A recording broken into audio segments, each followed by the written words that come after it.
Well, look, it's a real pleasure, honour to be asked here to speak about one of the key time periods we work in, early prehistory. So I've only got to cover the first 600,000 years of the prehistoric record in the next 20 minutes. Really lovely to be here with so many colleagues, friends, wider archaeological community, our students. Thank you for our students at the Institute for coming down here today. And to be introduced by Miles, who, yes, was there on my first excavation at Beddingham and provided me with my first ever 4-letter feedback on my troweling quality, which I took forward. Thank you for that, Miles. Okay, so I'm going to be covering in breakneck speed the history of the Field Archaeology Unit and Archaeology Southeast and how they have approached the early prehistoric record.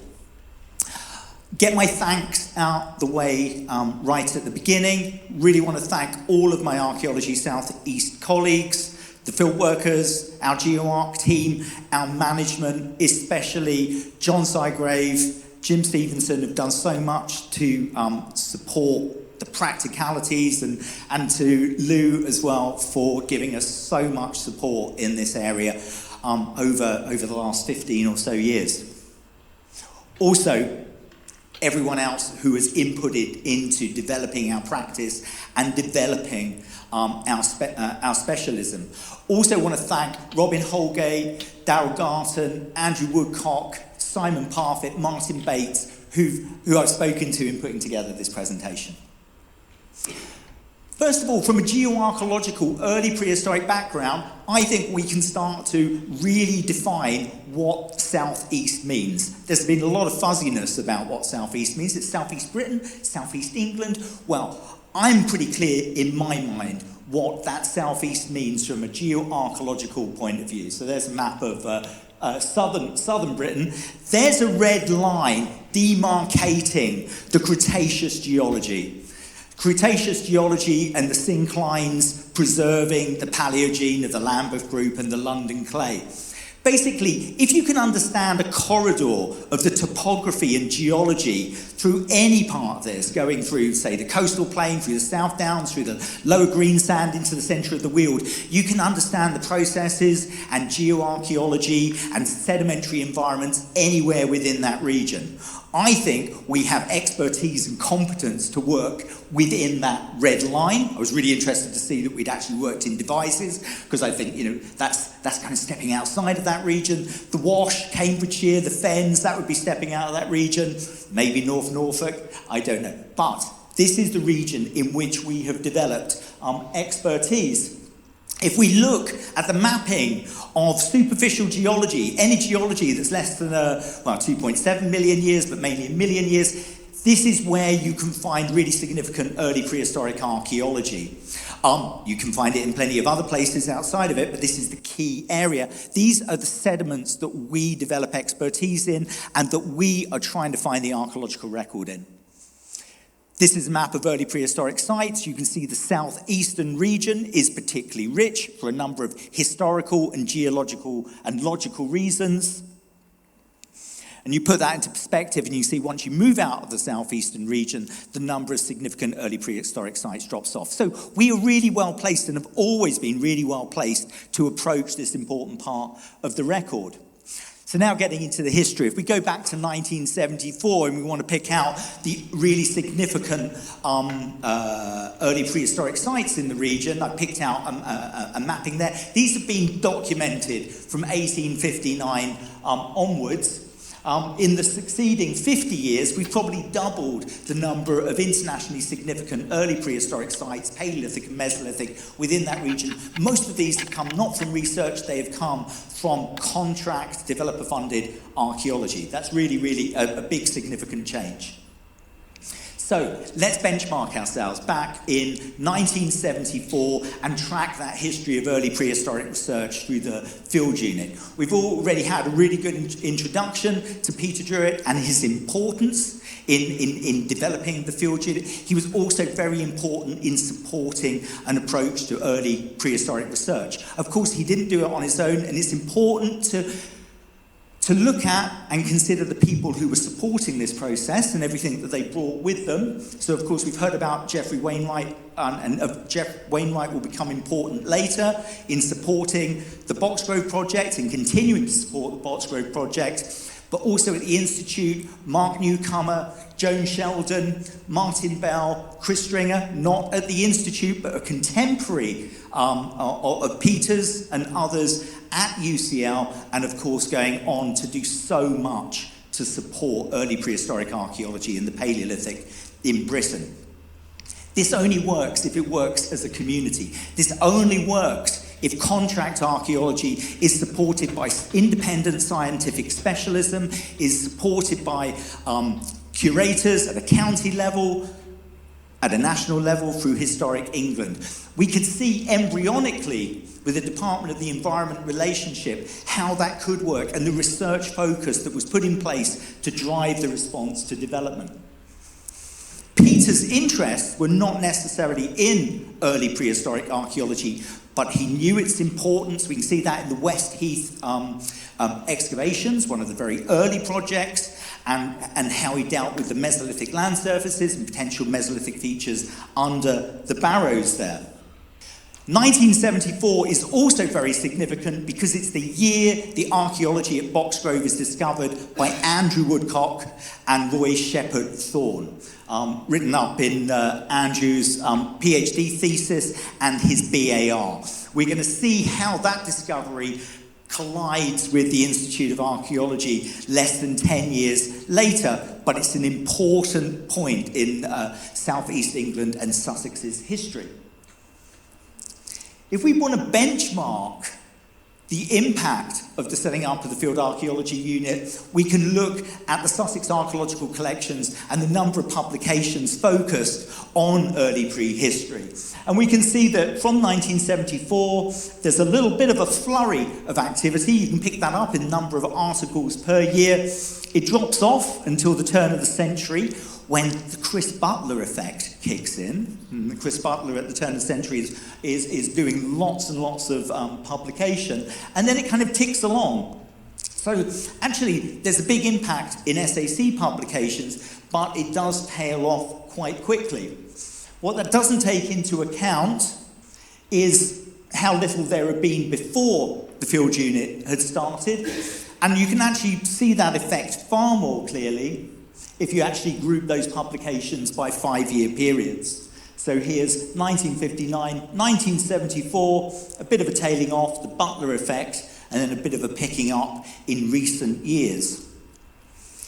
It doesn't give the whole picture, because the thing about early prehistoric archaeology, it can sometimes stand alone and maintain publications on its own in national peer-reviewed journals. And actually we see right from the beginning lots of important archaeology on early prehistory coming out of the unit and getting published in national journals and international journals, and that continues on through to the present day.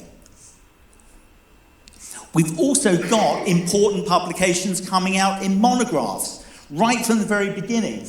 The Bullock Down excavation volume, which is just such a brilliant volume. I think, we should be handing it out to all of our undergraduates on day one as a PDF, as a benchmark of what brilliant practice looked like half a century ago.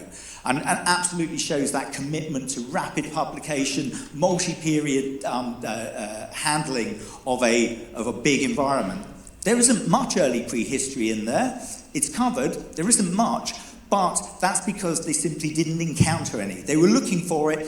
The methodologies were in place to find it. It just simply wasn't well preserved there. And they discussed that right at the very beginning. It also contains some of Martin Bell's really pioneering work, looking at the geoarchaeological context of dry valleys, which becomes so important later on. But through these monographs in we'll see the Brighton Bypass monograph, the Boxgrove monograph, which covers all the FAU excavations, and the spoil heap monographs on Boxgrove, the wider area, key sites like Lullingston. There is a lot of publication getting out there to a high standard on our early prehistoric excavations. We've also been contributing to syntheses like David showed with the regional volumes, but also contributing to the national research frameworks, whether it's For Paleolithic archaeology, Mesolithic archaeology, the review of the aggregates levy, the Southeast region frameworks, Archaeology Southeast, early prehistorians and geoarchaeologists have been inputting into these strategic documents. And these help guide not only research, but help guide developer-funded archaeology. It's really, really important work that can't be underestimated in terms of its impact. So, we're just going to do a little run through of significant projects through different periods in time. We're going to begin with the period 1980 to 1982. And of course, as already mentioned, most significant project probably ever run in Sussex, I think that's, or maybe even in Southeast region, is the Boxgrove project, a truly international project that finally, after the Shane Piltdown, produced an important hominin fossil alongside incredibly important archaeology. Initially discovered by Andrew Woodcock, Mark Roberts picking up as a project officer, the excavations as part of the FAU, strongly supported by Peter Druitt in 1982, and continuing on with his English heritage funding, ultimately all the way to 1996 in terms of excavations, but only an FAU project until 1992. But there's other important early prehistoric archaeology going on in this general period. One of the most significant excavations for me is Daryl Garton's excavations at Rackham of Mesolithic archaeology. Daryl, I think, had just finished. She just finished her undergrad with the Field Archaeology Unit, and Peter had put her in a position to carry out a real high-resolution 3D recording excavation of Mesolithic archaeology from the Lower Greensand, supported by Mark Newcomer, Joan Sheldon, and others guiding her as a really supportive first project for prehistoric archaeology. And Daryl, she's gone on to do really significant work in the Midlands, but it was a shame she didn't spend more of her career in Sussex, because I think she could have done brilliant things for the region. We need to mention Robin Holgate's, Robin Holgate's input, panel bridge, pet level work, again, really good sensitivity to geoarchaeological context, really good Mesolithic excavations, and although it didn't produce a really significant assemblage, the methodology of his excavations at Halt, this was part of pre-development archaeology near Horsham, is a methodology that actually, we could be quite envious of now, actually taking an area under threat near to a known Mesolithic site and putting in a really adequate test pitting interval to recover and understand that context. And Robin is really important in continuing that focus in Mesolithic archaeology, whilst the Paleolithic focus is carried out through the Boxgrove team. On the Brighton bypass, again, there was no Paleolithic archaeology encountered, but a significant site, which again Robin had flagged up by looking at Tom's collections of flint work at Brighton Museum, was at Red Hill. Red Hill, which is the junction where you turn off the bypass to Devil's Dyke. And here, Maureen Bennell, who was my first ever supervisor and taught me to mattock, successfully ran an excavation of a mixed late prehistoric and Mesolithic series of activity areas. But equally as significant as that was the application of Martin Bell's approach to dry valley sediments, taken forward by Keith Wilkinson here, on all of the dry valleys impacted upon by the Brighton bypass. Now, it's really difficult today in a developer-funded situation to get that kind of methodology applied to valley colluvium, and yet here it was being successfully applied over 30 years ago. It's still a really important case study for how you deal with linear projects within downland areas. We still have a lot to learn from these early stages in developing good practice, and good practice hasn't really changed. Give us a JCB and enough time, and we will reconstruct the paleoenvironmental, the landscape history of valley systems. 1992 to 2007 is a bit of a hiatus. 1992, the Boxgrove project moves from the FAU back into the Institute of Archaeology, and where early prehistoric archaeology is encountered, it tends to be as part of post-PPG 16 larger projects. So you really have to go through and pick out little individual encounters, usually with Mesolithic archaeology. Anything that's Paleolithic is getting picked up at that point by the Boxgrove project or by the kind of expanding other specialists. We can look back at that period and see that it is also exactly the period in which Chris Butler and people working with Chris Butler are targeting and focusing on Mesolithic archaeology. So it's a bit of a hiatus in terms of us leading on that period. That changes in 2007, where with initially a bit of trepidation, I was convinced and wanted to bring projects that I was directing it back into the field archaeology fold. That began with the tail end of the Valdo project. That was an aggregates levy funded project from historic England, which was taken through to publication with Archaeology Southeast. And these were my early experiments in applying deep valley sections, French approaches to archaeological potential at depth within open landscape situations as a retrospective mitigation for a quarry that went in prior to PPG 16 and encountered in situ archaeology. Was also the Beedings project, which was another historic England funded project ahead of vineyard planting, with Caroline Wells co-directing alongside me, encountering the edges of a internationally important early Upper Paleolithic site, but encountering late Middle Paleolithic archaeology as well.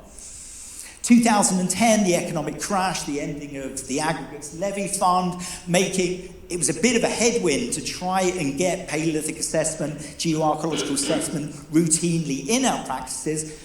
A group of us decamped, taking a bit of a cue from Peter, not to Barbados, but just the overside of the English Channel to Jersey, a little bit sunnier, and started applying at landscape scale the methodologies we wanted to put in place here and experiment and perfect them. And one of those sites we worked on was Les Varines, which over the course of 6 seasons, we went from flakes within colluvium to an in situ late Upper Paleolithic site with Paleolithic art. So it was a really wonderful opportunity to just apply our methods and see if they worked.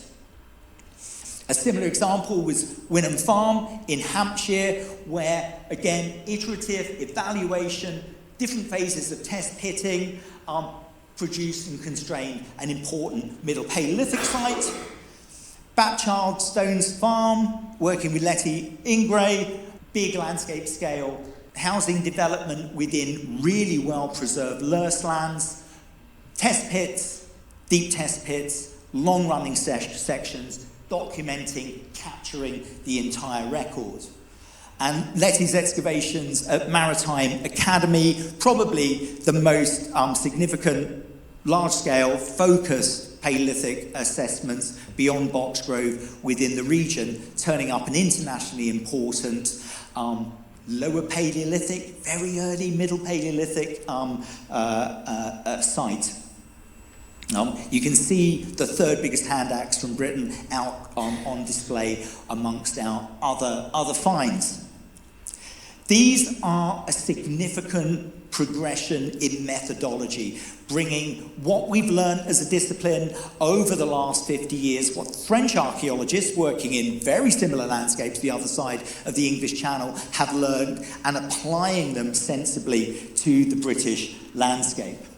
We've also done our bits of vertical archaeology in Jersey under John's management, over 5-year project now working on the stabilisation of Le Cote de Saint-Brelard, which is a large and very vulnerable Neanderthal site. So we do now work outside of the Cretaceous in igneous landscapes as well. Our archaeology is always attracting attention, even more so if it's stories about eating horses or interbreeding between Neanderthals and Homo sapiens. It's because our archaeology is talking to human evolutionary scales, a shared ancestry that the entire planet can share. So stories that we can pull from this region, from this landscape, can be applied internationally. We now have a great team of Alice Dowsett, Letty Ingray, Leah Schertenberger, working in geoarchaeology and early prehistoric archaeology, and we have a great range of projects and incredible support, and really the future's for us to grow and develop and continue that process. So just to kick off some things that may be, useful for picking up as discussion points later on. We do have challenges. There's a shortage of applied expertise in these areas within the sector, and that's especially the case since the geoarchaeology masters at Reading closed. Early prehistory isn't considered enough in the planning process. It's misunderstood. There's a big case of I don't understand geoarchaeology-itis out there, and we're on hand to cure that, one case at a time, by explaining, engaging, talking people through what is just part of the archaeological problem, the wider archaeological problem. Geoarchaeology isn't an add-on, it's the fundamental framework through which we understand the archaeological record. There's some reasons to be optimistic. We're raising the profile of geoarchaeology and geoarchaeological approaches to the early prehistoric record. There's some great examples of good practice for us to draw on. KCC specifications are absolutely fit for purpose, and when applied will get results. East Sussex County Council commissioned specifications for the excavations of early prehistoric sites, and it's good to see them being shared in the region.